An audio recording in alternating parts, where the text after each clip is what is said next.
கொஞ்சமாக மாடிஃபை பண்ணி இப்போ இருக்கிற காலத்துக்கு தகுந்த மாதிரி நான் சின்னதாக ஒரு மாடிஃபை பண்ணி ஒரு கதை சொல்ல போகிறேன். பாட்டி இதே மாதிரி வடை சுட்டுட்டு இருக்காங்க. காக்கா வந்து வேடிக்கை பார்க்குது.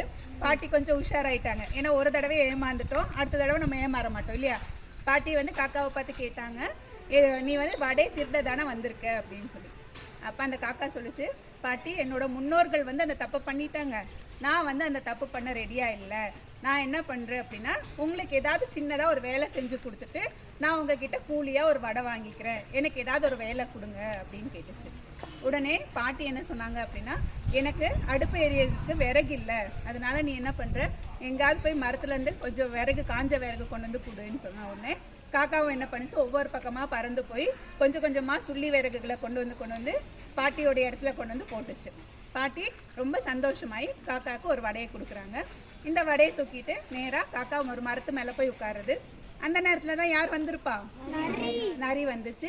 நரி வந்த உடனே காக்காவை பார்த்த உடனே காக்கா இந்த தடவை உஷாராயிடுச்சு. காக்கா சொல்லிச்சு நரிக்கிட்ட, இந்த தடவை நான் ஏமாற ரெடியாக இல்லை அப்படின்னு சொன்ன உடனே நரி சொல்லிச்சு, ஆமாம் என்னோட முன்னோர்கள் வந்து இதே மாதிரி தப்பு பண்ணிட்டாங்க, நானும் தப்பு பண்ண ரெடியாக இல்லை, நீ எங்கேருந்து அந்த வடையை வாங்கிட்டு வந்தேன்னு சொன்ன உடனே காக்கா நடந்த விஷயத்தையெல்லாம் சொல்லுச்சு. உடனே நரியும் என்ன பண்ணுச்சு, நேராக பாட்டிக்கிட்ட போய், பாட்டி இந்த மாதிரி காக்காவுக்கு ஒரு வடை கொடுத்தீங்க வேலை செஞ்சதுக்காக, நானும் உங்களுக்கு ஏதாவது ஒரு வேலை செய்கிறேன், செஞ்சதுக்கப்புறமா நீங்கள் எனக்கு கூலியாக ஒரு வடை கொடுங்க அப்படின்னு சொல்லிச்சு.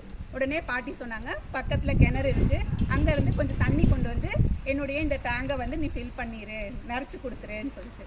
உடனே நிறைய என்ன பண்ணுச்சு, நேராக ஒரு சின்ன பேக்கெட் எடுத்துகிட்டு போய் கொஞ்சம் கொஞ்சமாக தண்ணி கொண்டு வந்து அவங்க வச்சுருந்த அந்த தொட்டியை வந்து நிரப்பி கொடுத்துது. உடனே பாட்டி சந்தோஷப்பட்டு என்ன பண்ணுறாங்க, ஒரு வடையை கொடுக்குறாங்க.